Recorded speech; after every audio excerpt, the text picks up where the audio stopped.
Let's bring in Mike Konzow. He is a fellow at the Roosevelt Institute and Club for Growth President David McIntosh.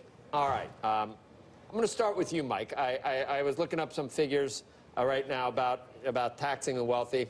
So the numbers are, you know what they are. What the top 1% pays 40%, whatever it is. Top 10% pays more than the bottom 90%. To make it better for you, or you think maybe we do better in terms of revenue versus spending at the government, what should the 1% actually pay if 40% isn't enough? Would 50% be better? And for the top 10%, instead of paying 90% of taxes, should they pay 100%? What would be more progressive for you? Well, remember, when you look at those numbers, the 1% pay so much in part because they make so much. Their share of the income is doubled, yeah. Right? So, okay. Like, you know, that's a big thing. But what number would be better for you, do you think? Where would you like to go? 50%, 60, 80? For the top marginal, well, we know that No, top 1%, how much of the total tax bill would you like them to pay?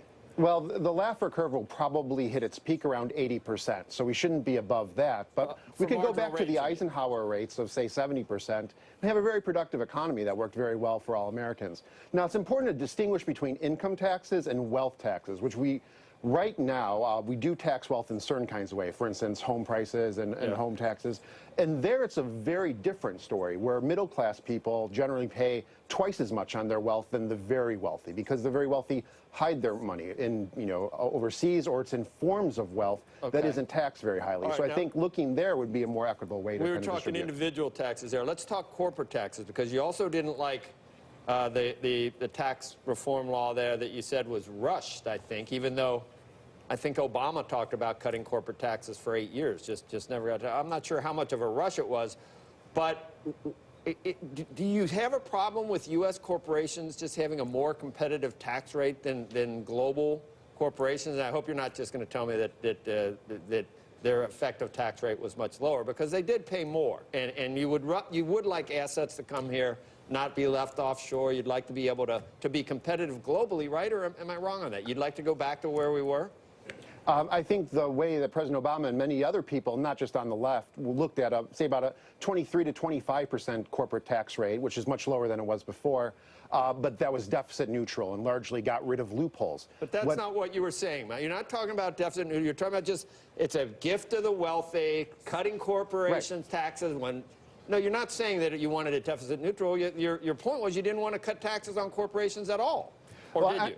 Well, I think most people are in favor of making the corporate tax code more competitive, but not in a way that just made them pay less taxes overall, but made them pay taxes in a way that was fair and more open for other corporations. Okay. I think at this moment, giving hundreds of billions of dollars to corporations, when corporations are already incredibly profitable. It was their money. You're not giving them anything. You're taking less of what. David, let me hear we only got a minute left, so you got a lot to work with there, but you can handle it.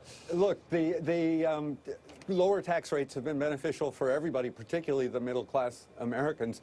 Wages have gone up $2,300 per family over the last year, lowest unemployment in 13 years. You've seen 2.5 million jobs created.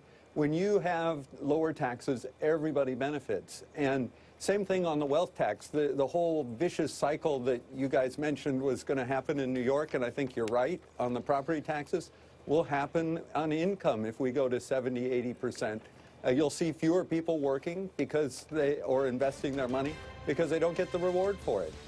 Yeah, there's I can't remember, maybe it was Annie Hall, where we're never going to get to an answer on this, Mike and Dave, because you're going to say one thing, Dave, Mike's going to say the other thing. I need God to come in, or Marshall McLuhan, like in Annie Hall. Marshall McLuhan, they're talking about him, and they're saying, no, he said that, and then Marshall McLuhan comes up and says, you're completely, History will answer you. We need God, because we're never going to settle this. Thank you both, though. We'll